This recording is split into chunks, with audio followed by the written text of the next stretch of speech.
CMDA-Students 30 years down the road, caring for the whole man, preaching the gospel of Jesus Christ, touching lives for the kingdom,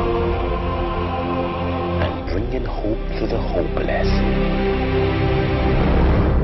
How far have we come? And the student group continue to inspire me with the fact that we are not allowed the dream to die down. His eyes opened right there. He was so passionate. How did this happen?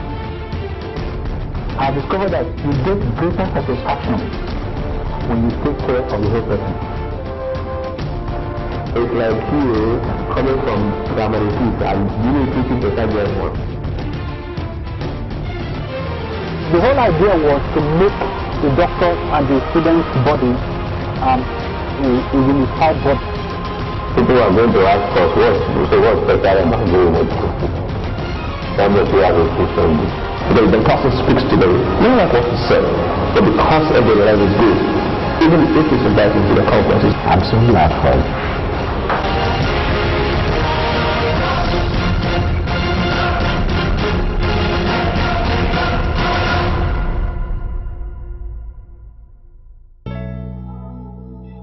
I entered the medical school in 1977, and all we knew was FCS and the NICES. So, but there were some peculiarities amongst medical students. We needed time to have discussions. Our programs were hectic. We needed time to mix with each other. So it's called that FCS and the NICES were not completely meeting our needs because of the times of the activities. So we were meeting in small groups. There used to be a small group that meets in the chapel of resurrection, and this was really made up of preclinical students, and they used to call them Christian Medical Association. So we would meet there, fellowship together. We are all members of one fellowship or the other in Nigerian medical schools. But the idea of us coming together as a body had not really taken it. What had happened at that time was that we have had the fellowship of Christian Doctors of Nigeria, FCDA. And there was this one Professor Topley, a professor of hematology, who used to invite us to our house and we used to talk. And they now told me that there's something like in Christian, International Christian, or CMDA, Christian Medical, CMF, Christian Medical Fellowship. And that I'm going to have a meeting in London, and I would not like to go. So, but the main thing I had was that I received a letter from the CNA agreeing to sponsor me and even a few Nigerians to come for the meeting, which was supposed to hold in Oxford, in Cambridge at that time. The meeting we went at Oxford became a challenge to us. About 18 of us from Nigeria were at that conference. And they will now become part of the International Christian Medical Dental Association. So Nigeria had no branch. So I was now appointed as a member of the International Committee, while Dr. Tinio was appointed as the national representative. I would like to place thinking that it should be possible for us to have a common body of Christian medical students in Nigeria. So we then came back and use list that is written in me.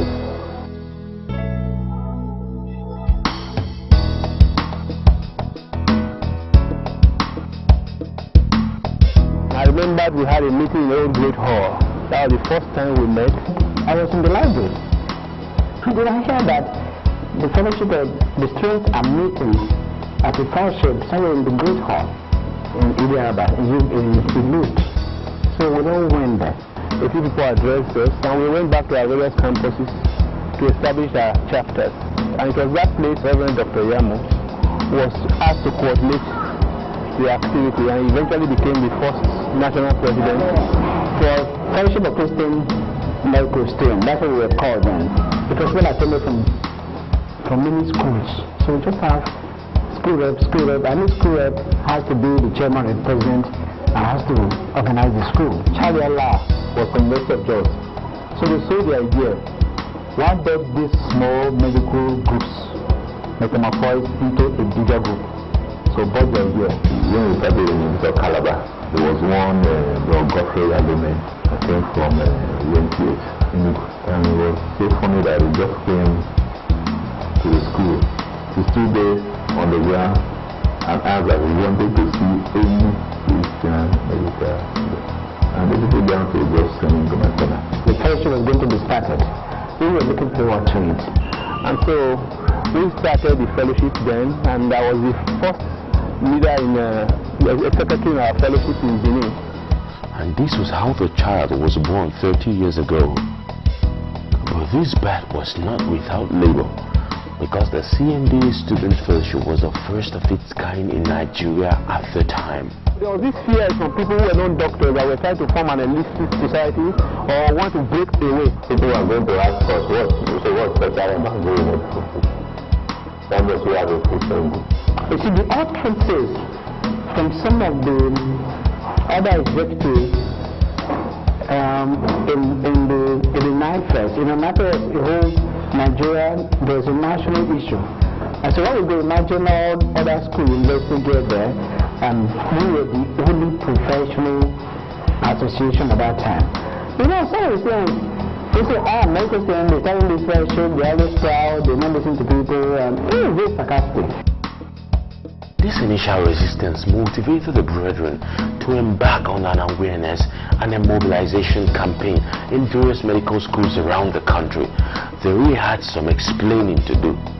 Our uniqueness in our training and the job we have to do as a medical doctor needed us to find a way to give us, to equip ourselves a little on how much we can do in terms of law, spread the gospel, and caring for patients, which we not get in a normal fellowship.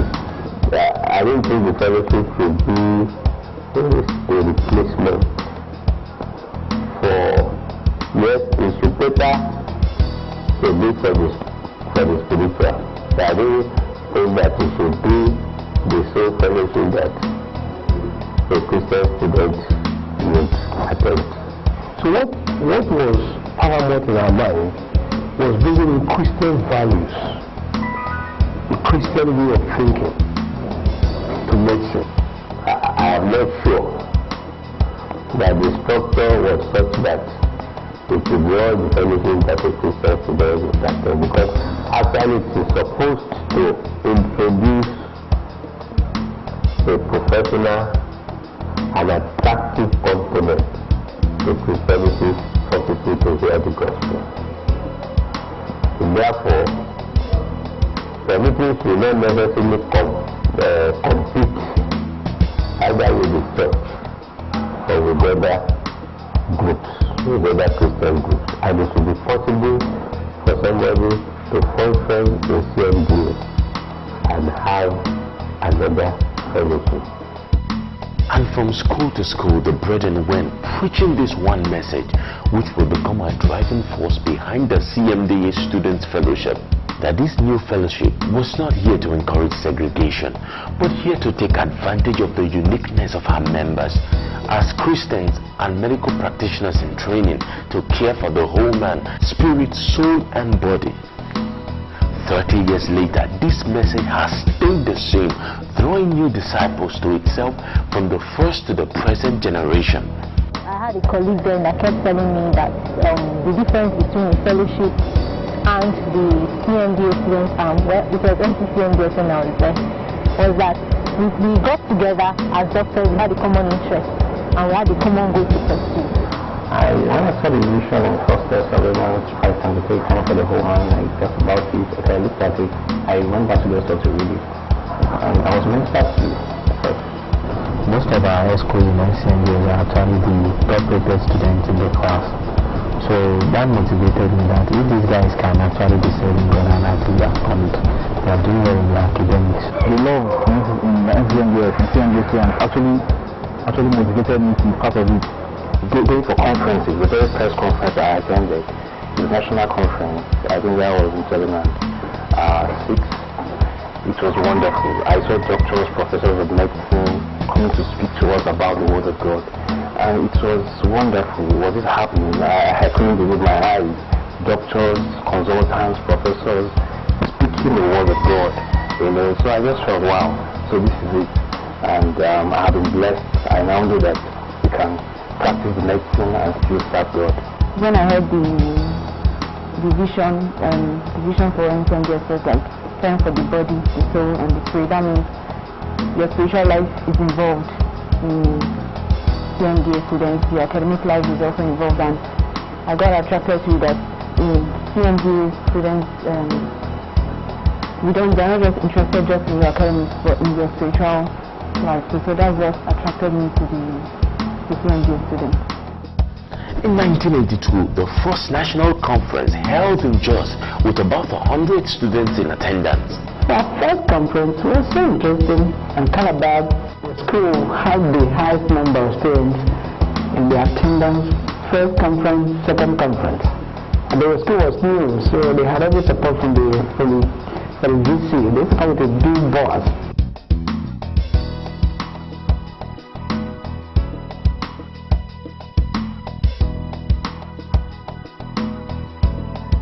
Because I was the president, and they then agreed that the president, the secretary, and the treasurer must come from one school. I think that's what it stood on. Then Professor Uju, now Inife, was the first secretary. I was chosen to be the first national assistant secretary. Then we were able to have school representatives. So it was a very good arrangement. We were doing that. I sometimes have to leave school for program. Maybe the Benin chapter is hosting a program. I had to be there. And later to pay me to the school pay me back. It could be Calabar, it could be whatever. That's what we did. So we're able to finance ourselves with less stress. That's what we moved down. Encouraging brethren wherever we go. In the following year, David Yamu was re-elected as national president of the House. If you Dave is a passionate person, Dave looks gentle, almost not talking, but he's very passionate and dynamic, and you needed somebody like that who was willing to work. They were my seniors, among those who went to this Oxford, and also those who were senior in the executive. And I was in that year 3 then. I never knew that such a matter could be given to me, and Liverpool was not the only place. We have students from all over the school, Darren is there, Benin is there. So I never expected anything. Actually, the case of David was more of our desire to, because we were living the medical school. I wanted somebody who knew exactly what he was doing and who would be able to. We were almost not qualified. Many of the folks we went to Oxford were almost not qualified to do, because by the time the fellowship was actually being formed, we were almost unaware. But when it finally came that I should be the president, one should be happy to work, for the Lord. So if you ask me, were I expecting it? No, I wasn't expecting it. I like reading my books. I'm a bookworm. So you can imagine what happened. I was able to cope. So it was a very big job to do. I had to learn reading on my laps when I'm traveling from place to place. Because in medical school, you just have to read.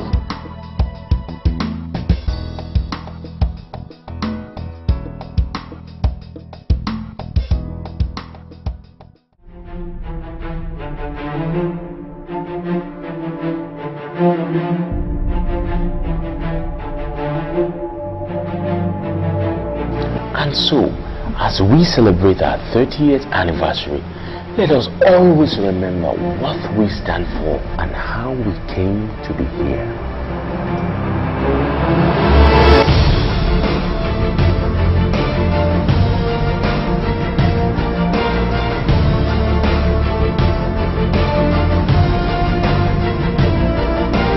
We're not looking for any founder. We appointed us to bear fruit that would last. He has given us a vision. For us, He has called us.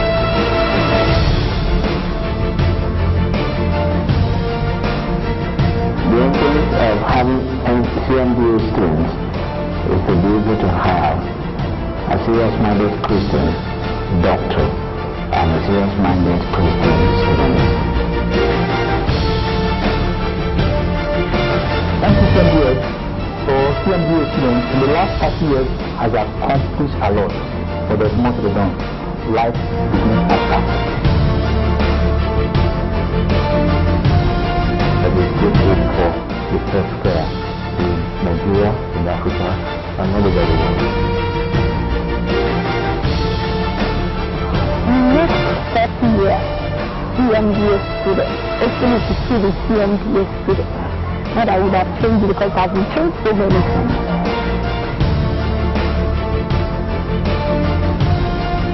Yeah, the fact that it's a thing in existence, right, is an eloquent testimony to the fact that it was wanted.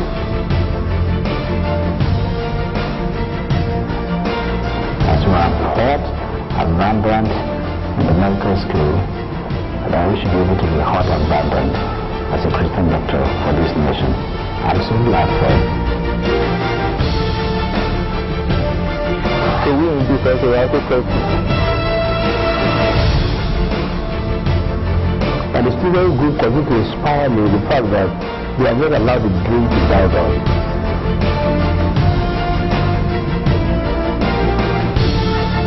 My prayers, God, is an army of doctors who will change the world history, who will be discoverers, who will set hearts. There's no other time in history that is only godly doctors at this time. That's my prayer.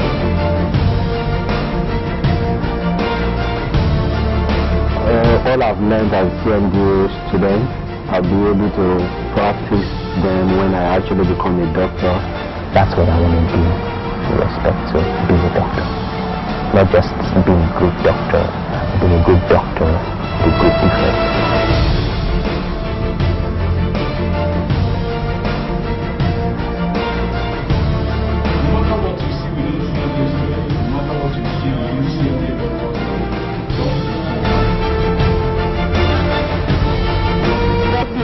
That the vision will still be alive, that the upcoming generation will not lose sight of what we believe in.